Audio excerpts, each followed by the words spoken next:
Ever thought about where to find really solid business advice? Probably thinking tech giants, startup gurus. Right. Well, what if I told you some of the smartest strategies might come from the Amish? Okay, that sounds pretty counterintuitive. No tech, no social media hustle. Exactly. But they have these really successful, resilient economic communities. We're looking at a piece today called Money Making Ideas You Can Steal from the Amish. Interesting. So the mission is to see what practical lessons we can actually pull from their, well, very different approach. Precisely. Let's dig in. First up, this idea of niche mastery. Ah, okay. So doing one thing really, really well. Yeah. Think like that incredible handmade furniture or the super detailed quilts. They don't try to do everything. Right. They become the absolute go-to for that specific thing. Quality becomes their, well, their main marketing, really. Totally. It's a contrast to the modern way of, juggling five side hustles at once. The lesson seems to be master your craft. Hmm. Let that reputation speak for itself. What's your one thing you could really own? Good question for listeners. Okay, next one might make some people a bit uncomfortable. No debt. Whoa! Seriously. In business. Apparently, yeah. They tend to bootstrap, save up, pay cash, avoid loans and credit like the plague. So they value owning things outright. Control over maybe super fast growth that's fueled by borrowing. Seems like it. It's about sustainable, maybe slower, but definitely more stable growth. Yeah. You own it, you control it. That's a powerful idea. Maybe asks you, the listener, is faster always better?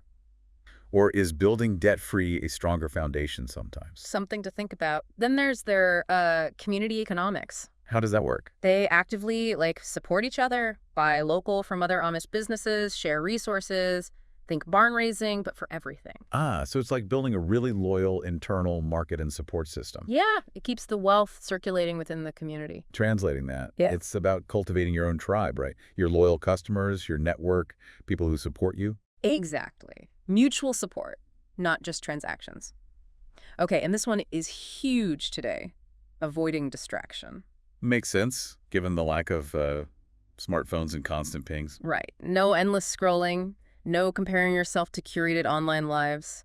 Just focus. Focus on the actual work, hands-on effort, and then, importantly, actual rest, not just switching screens. The source highlights that consistent work minus the constant noise. That's a wealth principle right there. It really makes you consider how much energy we lose to, digital clutter. I know I could silence a few things.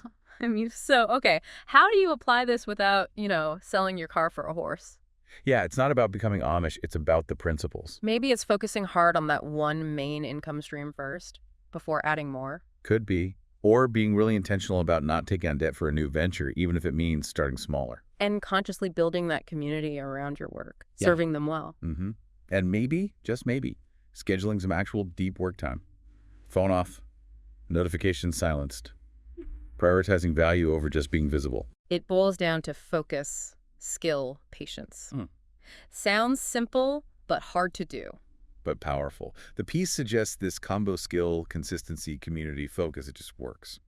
So wrapping up, we got niche mastery, the power of being debt-free, strong community economics, and the sheer force of undistracted work. Solid lessons, honestly. Timeless stuff. Definitely.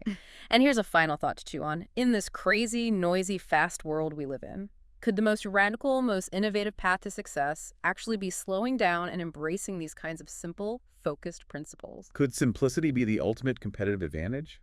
Interesting question.